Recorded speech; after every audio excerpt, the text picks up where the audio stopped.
the drugs acting over it. Also, clinically diseased condition will be associated with this particular area, neuromuscular junction. So ये बहुत ही ज़्यादा important topic है. For a theory point of view, you get an image-based question on this. Where are the receptors, or which receptors are present presynaptically, postsynaptically, or how do you correlate it with clinical medicine, and how do you correlate even with pharmacology, right? So as we normally do, let's start with a case history. Okay, so this case history tells us that there is a 32-year-old female, right? There is a 32-year-old female who is basically assisting or who is working in a farmhouse where there are horses. That means she takes care of the horses. So what is her job? Her job is Hmm? Her job is she feeds, she grooms, she takes care, she exercises the horses. See, we are not concerned with what she is doing. We are concerned with how her daily routine are going to be interrupted with some diseases which are going to be there affecting her. So at age of 27, what did she notice? She noticed that, okay, yeah, she noticed that she has got some blurring of vision. Okay? She was having trouble in reading the newspaper and the fine print on the labels. She took an appointment to the optometrist, but the vision being clear and she automatically got relieved, she cancelled the appointment. So that means at that time it was not very important or not significant. अभी बाद में क्या हुआ? 10 minutes later, okay, 10 minutes later,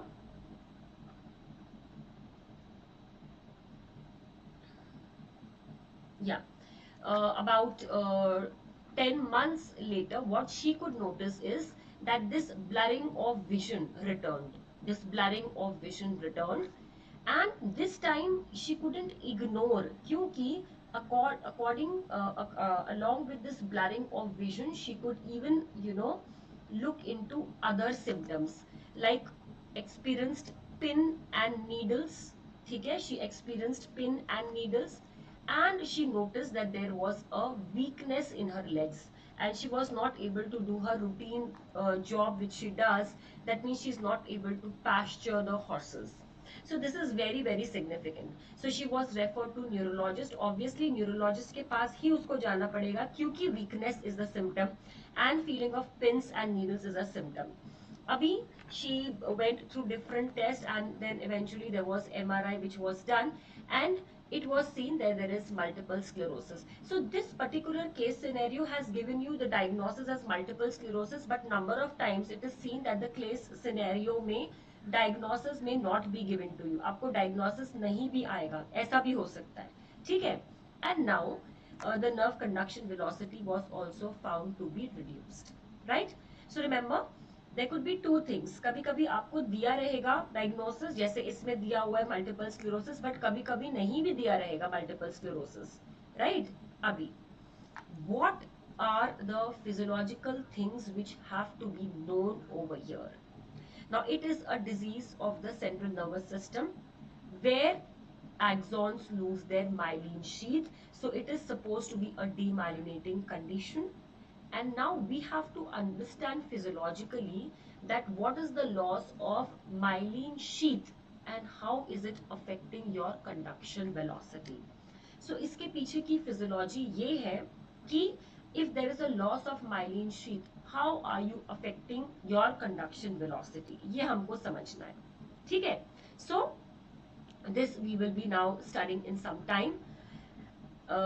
That because we have to deal with the neuromuscular junction, that means we have to deal with the nerve, axon, and then the neuromuscular junction. So we will take a case history of a multiple sclerosis so that we understand how conduction velocity is affected in multiple sclerosis, and next important thing which we will consider will be a neuromuscular junction. So let's see what case history is coming to us now. Now this is a case history of a 23-year-old photographer who is a very very busy one, right? He's a busy photographer. Over the last 8 months, she experiences some symptoms. She had severe eye strain when she is reading for more than 15 minutes.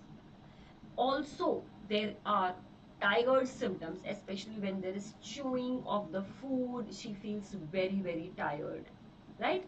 Brushing the teeth, she feels tired. Or even drying the hair. That means whatever routine work she is doing, she's feeling very tired, extremely fatigued. Now, despite of this, she had to take excuse herself from several shoots because she's not able to even lift up the equipments, right? She is now worrying about these symptoms. So she evaluated herself going to a neurophysician or a physician, and the diagnosis was myasthenia gravis. Again, boys and girls, इसमें भी diagnosis दिया हुआ है myasthenia gravis, but sometimes the clinical condition will be given to you and you will be asked to diagnose. ठीक है? She awaited for the results which she had done. There was serum antibody test being done, and she was given a trial of pyridostigmine, and we know that what is pyridostigmine? It is acetylcholine esterase inhibitor. Immediately, she started feeling better after taking the drug and her strength returned to normal. And the results of the antibody test meanwhile were positive, which confirmed the diagnosis of myasthenia. Very beautifully made a clinical history. यहाँ पर you have been given the diagnosis, right? You have been given the diagnosis that there is myasthenia gravis, but remember sometimes आपको diagnosis नहीं दिया होगा. You may only be given a clue that that she has been done going some antibody test, या फिर ऐसे बोला रहेगा कि pyridostigmine है. अब ये बात बहुत important है इस case study में, that after taking the drug which is supposed to be acetylcholine esterase inhibitor, the strength returned to normal. ये बहुत ही ज़्यादा important है. Now, as far as physiology is concerned, what are the important questions I can suspect? I can, think that I may be asked if I'm giving a LAQ, case-based, scenario-based question hota hai. And otherwise also, I should know. I must know what are the steps involved in neuromuscular junction, that is the neuromuscular transmission. What antibodies are there in the serum which are positive with myasthenia gravis, and these antibodies are directed against what protein, right? And you must know what is the physiological basis of muscular weakness in this patient. You must know that when you are giving pyridostigmine, which is acetylcholine esterase inhibitor, why is it improving the muscle strength in myasthenia gravis? These questions should be known to you, right? Now, before we jump on to neuromuscular junction, you must know that, when we speak of the, when we have to speak the movements, okay, when we like focus on, see,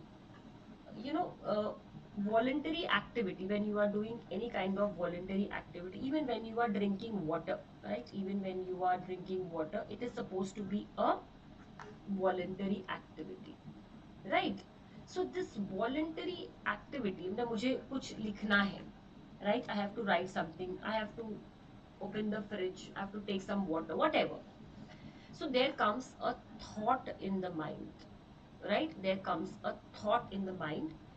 This thought is going to be processed by different areas like basal ganglia, neocerebellum, some portion of the cerebral cortex, and it is going to be conducted through your pyramidal tract, that is the corticospinal tract, which is going to end on the alpha motor neurons. It is going to be end on the alpha motor neurons.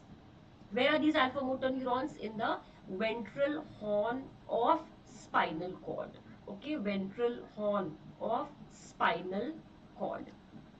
They are going to be present on the ventral horn of spinal cord, and these axons, they are eventually going to supply, the axons are eventually going to supply your skeletal muscle, and here the skeletal muscle forms the neuromuscular junction with the axonal endings. Okay, so the axonal endings, which will lose their myelin sheath, are going to form a neuromuscular junction with your skeletal muscle. There is going to be events taking place in that neuromuscular junction, which is eventually going to result in the excitation, contraction, coupling, and your muscle will contract and you will do a particular work. फिर आप करेंगे, मान लीजिए आपको लिखना है, कुछ खाना है, whatever, you're going to do that. So these many events are taking place. So first you must know a bit about nerve, you must know about the structure of neuron, and then you can jump on upon the neuromuscular junction. So you will see that there are different layers of your nerve, cross section of the nerve. The innermost is the endoneurium that encloses the myelinated or the unmyelinated neuron or the nerve fiber. The bundles of the nerve fibers, which are called as fascicles, are perineurium, and it is the epineurium that is then going to ensheath the fascicles of the which come together and form the nerve. So the entire nerve is going to be covered by the epineurium. Fascicles are covered by the perineurium, and individual nerve or the myelinated or the unmyelinated are going to be covered by the endoneurium. This is important because you get a simple MCQ like which of the following is the outermost layer. You must know this. This is important because you have to study, the uh, nerve injuries. Nerve injuries with this is asked. Therefore, the layers should be known to us, right? For example, Wallerian degeneration, a very, very important topic. What is Wallerian degeneration? It is distal degenerative changes. Distal degenerative changes. So when there is a nerve injury, the changes which take place towards the distal end are called as the distal degenerative changes. Only that is Wallerian degeneration. You can classify the nerve injuries into two types. So one is the Seddon classification and the other is the Sunderland classification. According to Seddon, you give classification as neuropraxia, exonotemesis and neurotemesis. Okay, neuropraxia, exotemesis and neurotemesis. Neuropraxia means there is no anatomical disruption. There is no anatomical disruption. There is no injury to the nerve fiber, right? There is 100% recovery. There is only a physiological decrease in the conduction velocity. For example, Saturday night palsy, when the arm is being kept over the hanged over the chair, or you sleep and there is numbness. So that is neuropraxia, which shows 100% recovery. Exonotomesis, again common with fractures. Okay, with fractures you get this. And neurotomesis is the most severe one where there is no recovery. Okay, where there is no recovery. Abhi, this is with the Seddon. What has Sunderland done? Sunderland has classified this into grade 1, which is neuropraxia, grade 2, grade 3, grade 4, which according to Seddon are the exonotomesis, and grade 5, which is neurotomesis according to Seddon. Okay? So, focal segmental demyelination, neuropraxia, spontaneous recovery. Spontaneous recovery.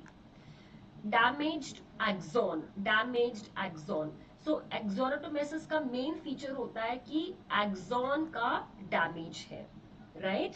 But definitely there is recovery. One of the important sign is the Tinel sign which you get with exonotomesis. That means when there is recovery of the nerve fibers after injury, you're going to get a particular tingling sensation. So that tingling sensation is a sign that nerves are recovering. The most severe, where there is a complete nerve transection, where no recovery is possible, is neurotomesis, through and through cut of the nerve fiber. Right? So this is something which is known to you and इस पर आपको MCQ बहुत commonly आता है.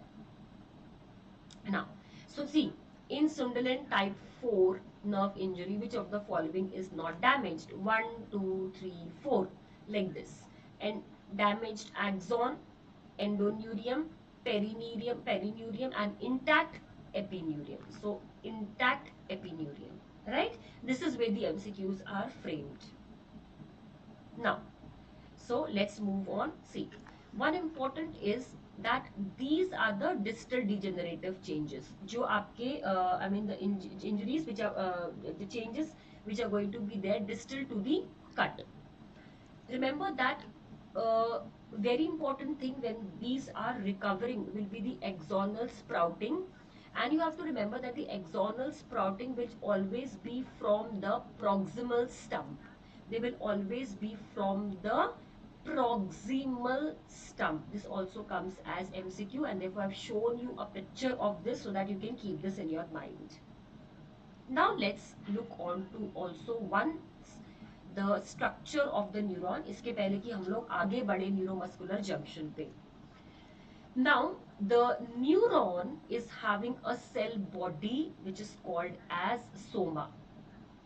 ठीक है, cell body which is called as soma. Very important thing is that there are no centrioles. There are no centrioles, and therefore no recovery is possible. What you get over here, something very important, apart from the usual, the nucleus or the mitochondria, the Golgi apparatus, something very, very important which we get are these neurofibrils which you get. Neurofibrils. Why are these important? These form neurofibrillary tangles. Okay, in conditions like Alzheimer's, they form neurofibrillary tangles. Then something very, very important are the presence of the Nissel's granules. These Nissel's granules are also called as tigroid body. ठीक है, उनको हम क्या बोलते हैं? उनको हम बोलते हैं tigroid body. और स्ट्रक्चरली ये है रफ एंडोप्लाज्मिक रेटिकुलम. स्ट्रक्चरली ये है रफ एंडोप्लाज्मिक रेटिकुलम, और यहाँ पर there is going to be synthesis of the neurotransmitter. ठीक है, यहाँ पर there is going to be the synthesis of neurotransmitter, and they show certain degenerative changes, and those degenerative changes are called as chromatolysis. Chromatolysis. Okay, those degenerative changes are called as chromatolysis. So what is chromatolysis? When there is degeneration of the Nissel's granules. ठीक है, अभी आप देखेंगे कि these which are called as the dendrites are actually called as the receiving end, recepting end और receiving end, because ये क्या use करते हैं? ये क्या यूज करते हैं?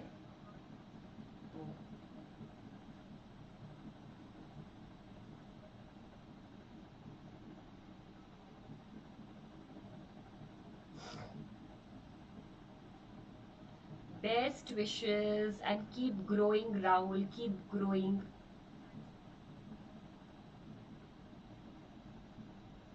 Keep growing, right? Keep growing. Now, Nissel's granules हो गया, right? These are the receptor zones because these are going to receive the local potentials. ठीक है? These are going to receive the local potentials. Now, first there is a triangular portion, the axon hillock, and axon hillock के बाद में there is initial segment. Physiologically, that axon hillock, okay? Physiologically, that axon hillock and the initial segment, axon hillock and the initial segment are very, very important, because यहाँ पर there is going to be the generation of propagated action potential. There is going to be generation of the propagated action potential. That means that action potential which are going to propagate आगे, जो आप आगे लेकर जाने वाले हो, that is supposed to be generated over there, right? अभी इसके बाद you will see that there is going to be nodes of Ranvier. If it is a myelinated nerve fiber, there is going to be nodes of Ranvier, because nodes of Ranvier are just going to help in saltatory conduction, that is jumping of the impulses. Now, this axon shows two type of transport. One transport is from the cell body towards the terminal, right? That is your simple orthograde transport. Okay, your simple orthograde transport, that is going to take the neurotransmitters, the microtubules towards the end, or the vesicles which are filled with the neurotransmitter. इसके लिए एक protein लगता है that is called as kinesin. So this becomes a very very important MCQ for all the exams, right? So that is kinesin. So kinesin किस में काम आ रहा है? Orthograde, antigrade transport from the cell body towards the terminal. अब दूसरा वाला जो होता है that is retrograde, ऐसे retrograde, that is from the terminal towards the cell body. ठीक है, from the terminal towards the cell body, which is retrograde and which is taking recycled or emptied vesicles back, वापस लेके जा रहा है. और इसके लिए जो आपको प्रोटीन लगता हुआ है वो है डाइनीन. Dynein. There was an MCQ very recently on molecular motors, and dynein is a molecular motor. What is molecular motor? They are cargo proteins. कुछ सामान अपने सिर पर लेके जाके आगे बढ़ते हैं, जैसे कूली कैरेज लेके जा रहा है. So who are molecular motors? Molecular motors are myosin, dynein, and dynamin. Dynamin, which is required for endocytosis, dynein, which is required for this retrograde transport, and myosin, which is required for muscle contraction. So these come as your cargo proteins, molecular motors.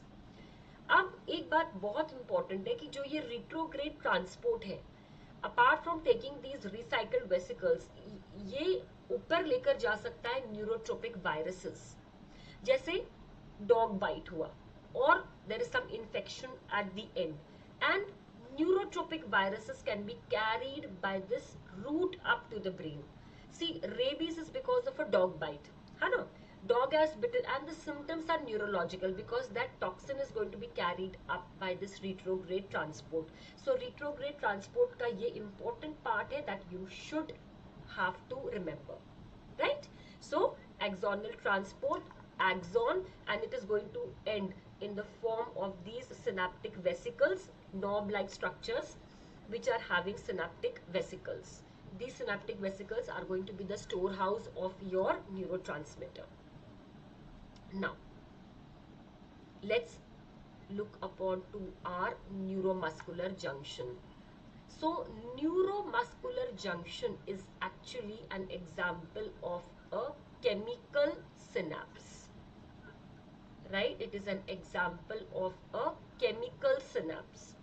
The synapses are of two types, chemical and electrical. Chemical synapse, because there is release of a neurotransmitter from the presynaptic ending, and from the postsynaptic ending, there is going to be binding with the help of receptors. So the axon will lose its myelin sheath.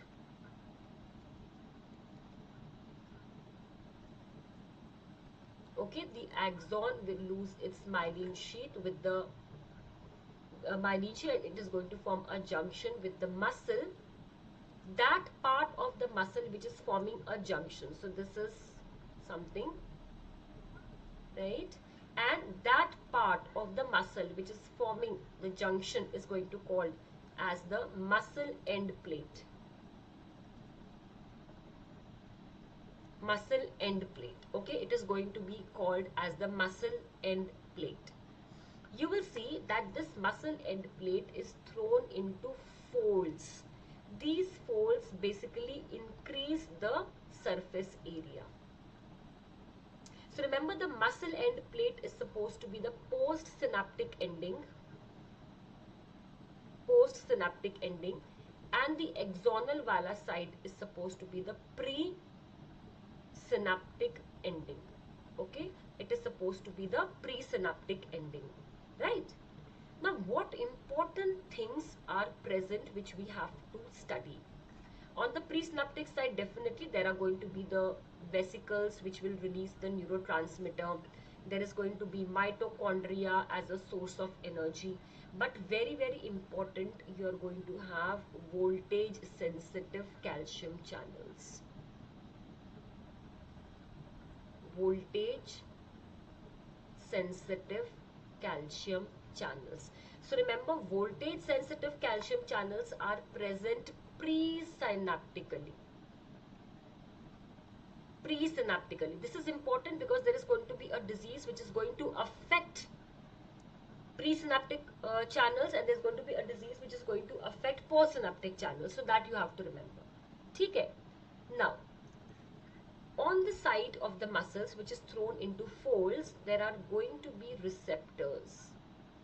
These receptors are ligand gated channels. These receptors are your acetylcholine gated. Acetylcholine gated, that means these gates are going to open when acetylcholine will bind. Nicotinic, the receptors are nicotinic. Acetylcholine के दो receptors होते हैं, एक nicotinic receptor होता है और एक होता है आपका muscarinic. Yes doctor goals, Lambert Eaton is going to be affecting over there, और हम लोग देखेंगे कि what are the differences between Lambert-Eaton syndrome clinically and what are the difference between myasthenia gravis clinically. Clinically हम उनको कैसे पहचानेंगे दोनों को. ठीक है, अभी यहाँ पर these are the channels. This space which is called as a synaptic cleft will have calcium ions. It will also have acetylcholine esterase, the enzyme which is going to then break down or cause the hydrolysis of acetylcholine. ठीक है, ये दोनों इसमें होने वाले हैं. Right? Now, how is the process taking place that we will try to understand. So अभी एकदम बहुत important क्या याद रखना है कि presynaptically there are voltage gated calcium channels and postsynaptically there are ligand gated sodium channels. One important thing, what are docking proteins? Because this is also going to lead us to another question. अब देखो, ये synaptic vesicles होते हैं. Synaptic vesicles पर there is a coating of a protein, और उसी प्रकार का एक protein will be coated over here on the vesicle side, sorry, on the membrane side, presynaptic membrane side. So these are called as docking proteins like synaptobravin, synaptobravin, syntaxin, synaptobravin, syntaxin, right? Synaptobravin and syntaxin. अब होता कैसे है कि जो ये vesicle में जो ये प्रोटीन होगा यहाँ पे, इसको बाइंड करना होगा अपने रिसेप्टर साइट पर. ठीक है, जब ये अपने रिसेप्टर साइट पर बाइंड करेगा तभी जाकर the vesicles will open and they will release there contents. Right? So there are different proteins called as the RAB proteins which help them to take them towards the membrane, and calcium also plays an important role in the release of the stored synaptic vesicles. तभी हमने इसको यहाँ पर calcium के channels रखे हुए हैं because हमको कैल्शियम चाहिए है. ठीक है, सो डॉकिंग प्रोटीन्स को भी याद रखो बिकॉज इसके साथ भी एक डिजीज प्रोसेस है जो हम आगे जाके पढ़ेंगे. Now, what are the events taking place at the neuromuscular junction. जो फर्स्ट एमबीबीएस वाले बच्चे हैं, रिमेंबर इसमें आपको क्वेश्चन भी आता है, आई मीन LAQ आता है इस पर. नाउ सपोज आपने सोचा कि यार मेरे को पानी पीना है, सो processing in the brain, impulses passing through the cortex via the corticospinal tract and ending upon the alpha motor neurons of spinal cord. Every signal in our body is going to be transmitted through electrical impulses or through action potential. Action potential के through हमको हर एक चीज को transmit करना है. Okay, body is actually electrical wire. Okay, अभी जैसे ही action potential will arise, so the first point is that the action potential will arise. First point. अब why am I emphasizing? Because you get sequence based MCQ, right? ठीक है, you get sequence based MCQ. So जैसे ही action potential आया, अब यहाँ पर presynaptically we have got voltage sensitive calcium channels. Voltage sensitive calcium channels. So what will happen? The calcium channels will open and the calcium will move into the axonal ending because already there is lots of calcium, it is just moving inside. as this calcium will move inside, it is going to help to release the neurotransmitter. So the step 2 will be the opening of the calcium channels.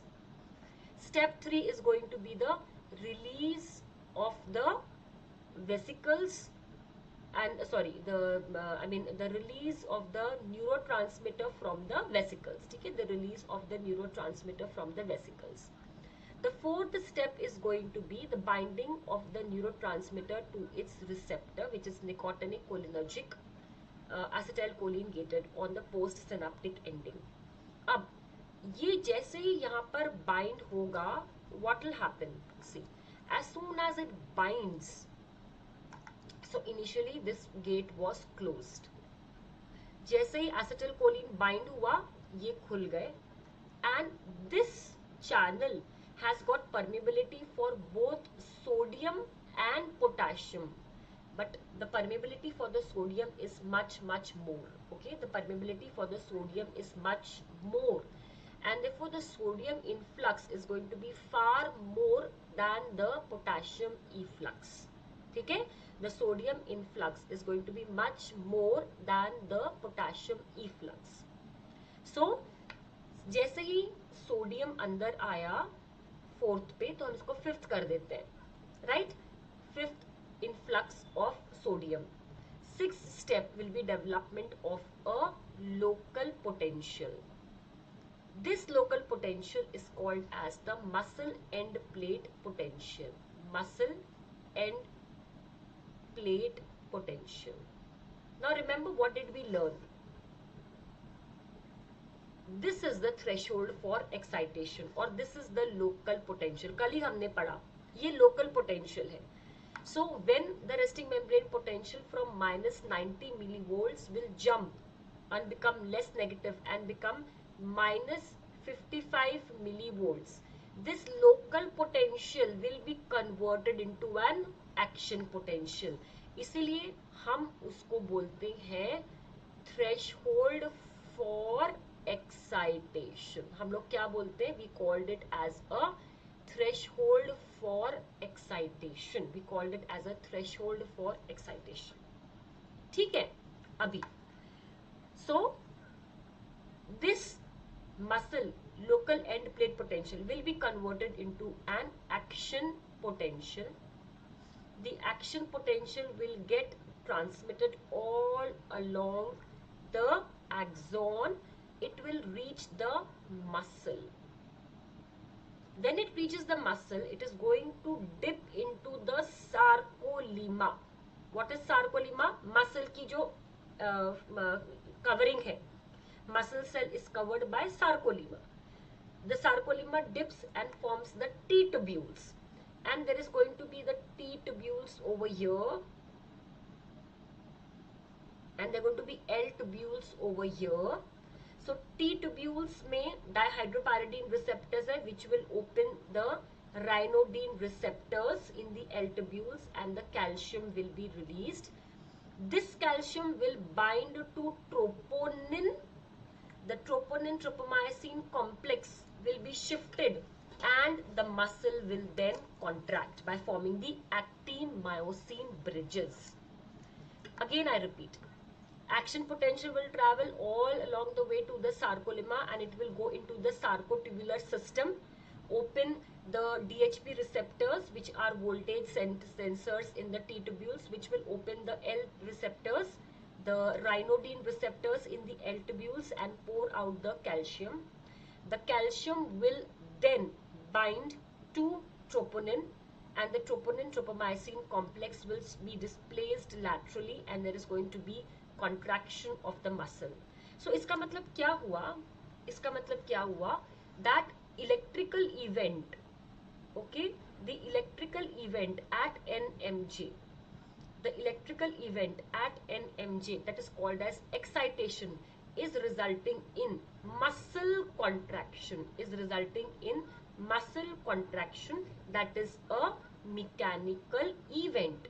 So one electrical phenomenon has resulted in a mechanical phenomenon that is called as excitation, contraction, coupling. And who is the agent? Can anybody tell me who is the coupling agent? ये बहुत important question है. Who is the coupling agent in excitation contraction coupling?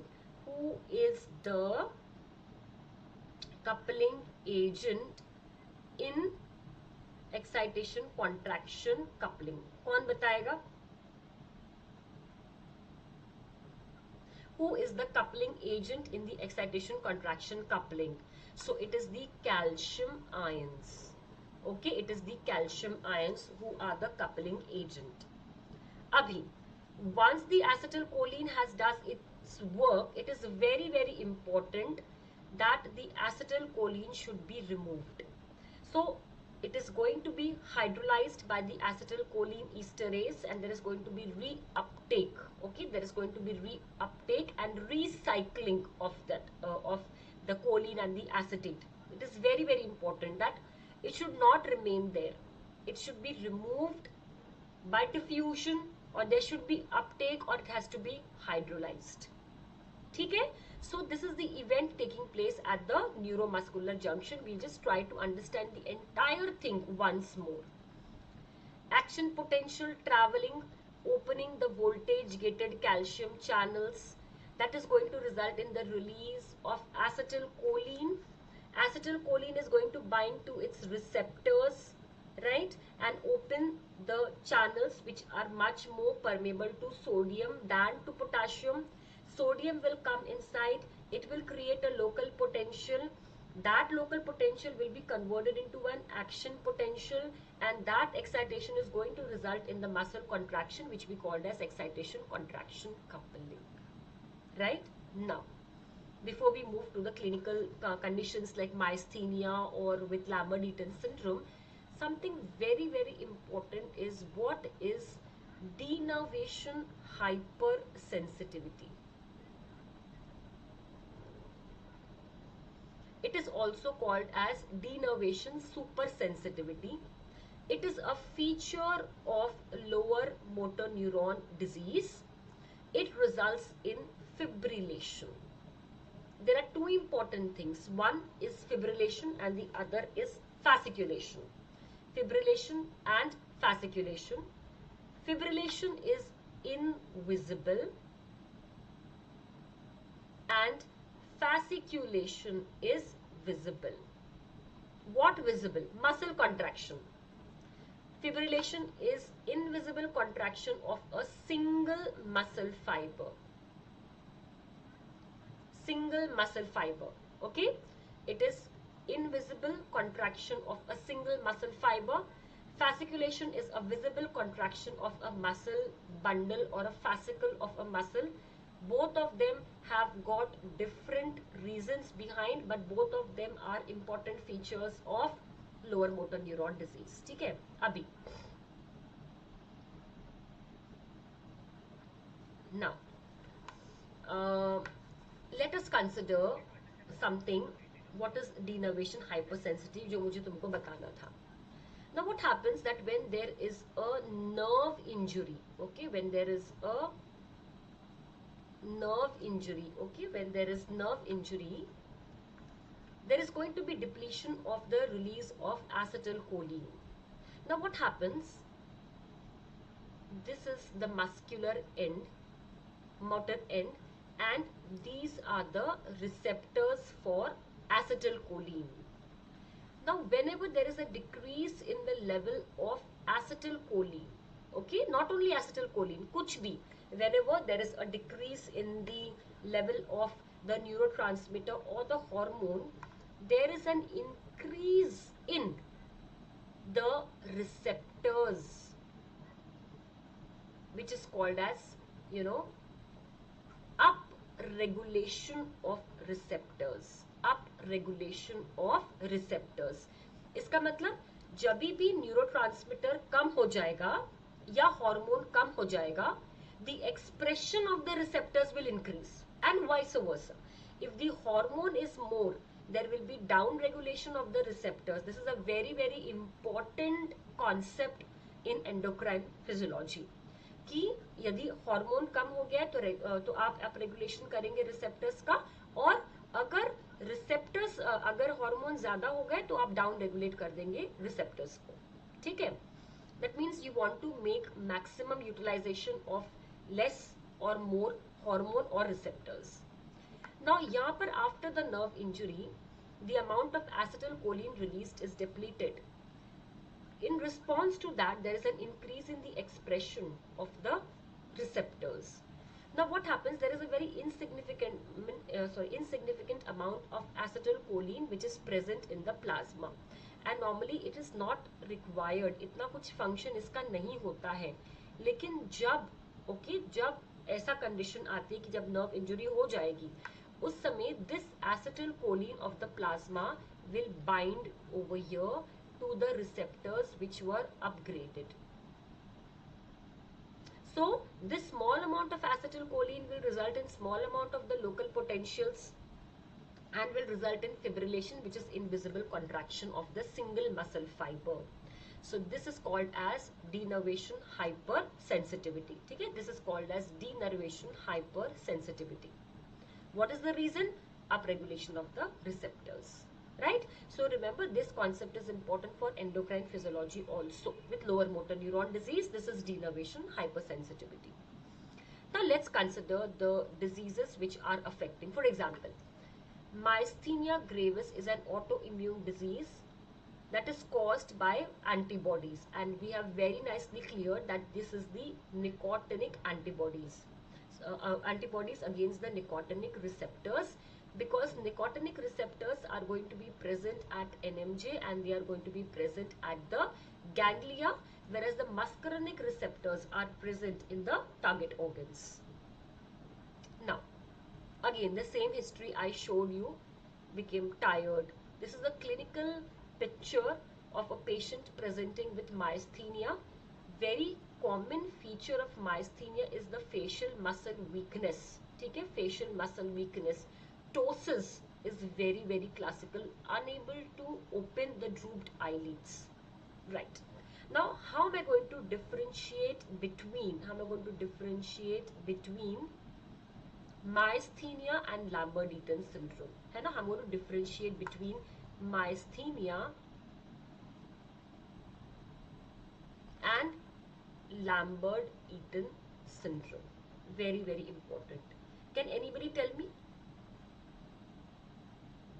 कोई बता सकता है कि how can we differentiate between myasthenia and this thing?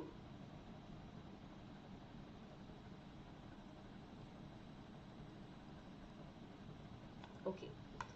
Remember that myasthenia is affecting nicotinic or the acetylcholine gated channels. That means here the problem is post-synaptically. Okay? Here the problem is post-synaptically.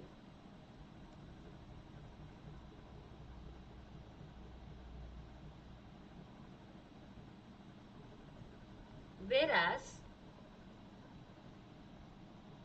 in Lambert-Eaton syndrome,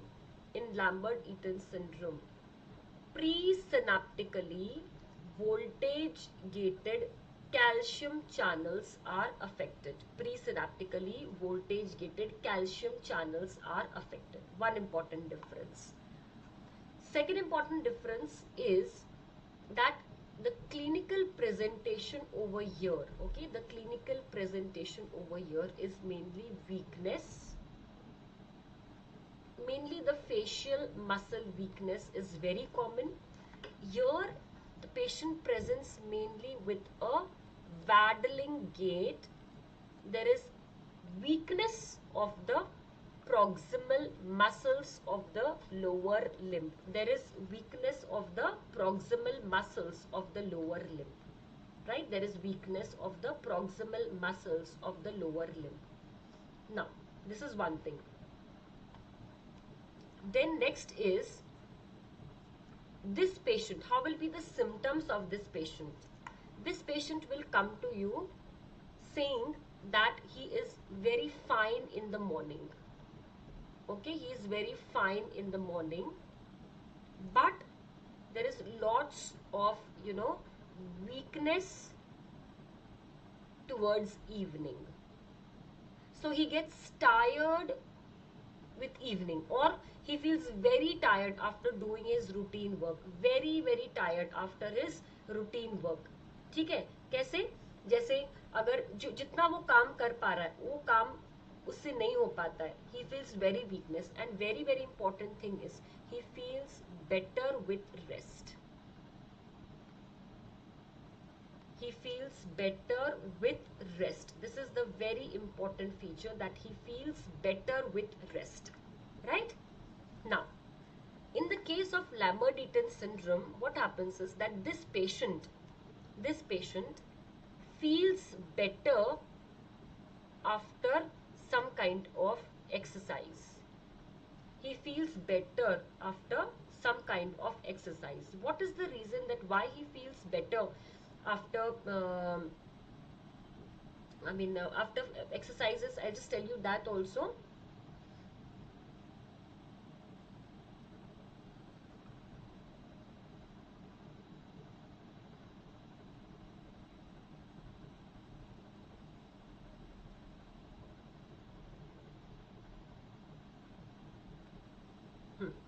He feels better because, you know, what is this is that when you are giving repeated stimuli to a patient with myasthenia gravis. Okay, let's start with this. When you are giving a repeated stimuli to a patient with myasthenia gravis, he feels weak, because when you are repeatedly giving a stimuli, you are actually causing the exhaustion of acetylcholine, right? You are actually causing the exhaustion of acetylcholine. But when you give repeated stimuli to a patient with Lambert-Eaton syndrome, every time when you are giving a stimuli, you are releasing small amount of calcium. Okay, you are releasing small amount of calcium. That calcium will then cause the release of acetylcholine. Okay, that will cause the release of acetylcholine.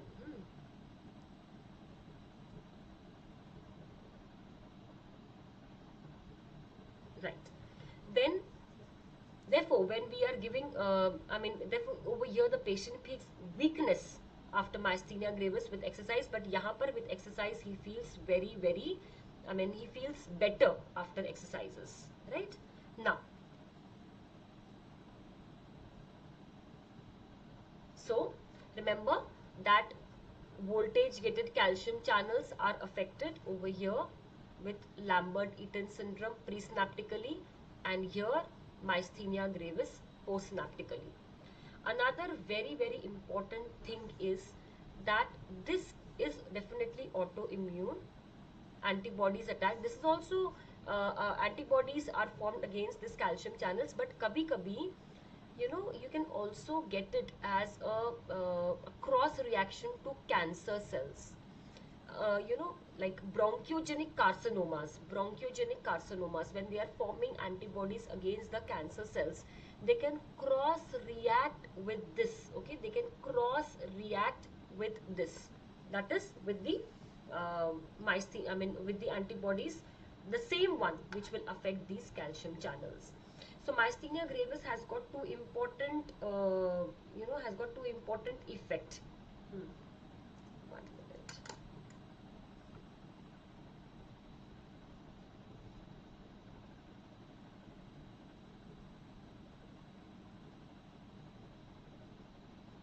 हाँ. Now, another important thing is the role of the docking proteins. Okay? Another important role is the what are the docking proteins and how are they related over here. Now, suppose if I give you a case history of a person who comes with flaccid paralysis. Okay, there is a person who comes with flaccid paralysis after eating something. Suppose he gives history, he's gone to a restaurant, he has eaten meat. This meat was not properly cooked. Okay, this was not properly cooked. Okay, this is the history that it was not properly cooked, and he comes with loose motions or with diarrhea and then with flaccid paralysis. Yahan par bhi there is involvement of the botulinum toxin. Now these botulinum toxin, what do? They interfere with docking proteins, the syntaxin and the synaptobremin. Okay, they interfere with the docking proteins, that is the syntaxin and the synaptobrevin, and they prevent the release of acetylcholine. They prevent the release of acetylcholine. So because they prevent the release of acetylcholine, there is flaccid paralysis. Okay, there is flaccid paralysis, right? Now, so what important things we have considered is with is the myasthenia gravis, Lambert-Eaton syndrome, then your botulinum toxin, okay, botulinum toxin with flaccid paralysis, and denervation hypersensitivity. Okay, denervation hypersensitivity.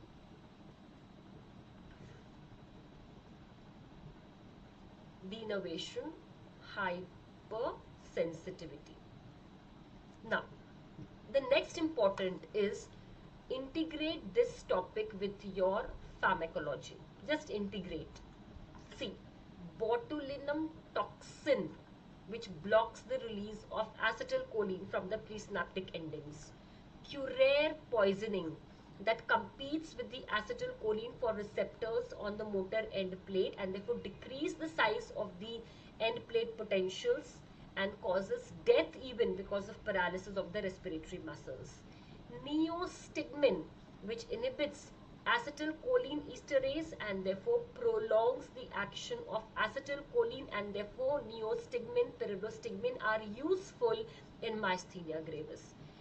Hemicholinum blocks the uptake of choline into the presynaptic terminal and therefore depletes the acetylcholine storage. Okay, depletes the acetylcholine storage. So you have to correlate this topic. Now this is very, very interesting history. You know that how Krishna Bhagwan was, when he was, how was he subjected to death? Was by a hunter.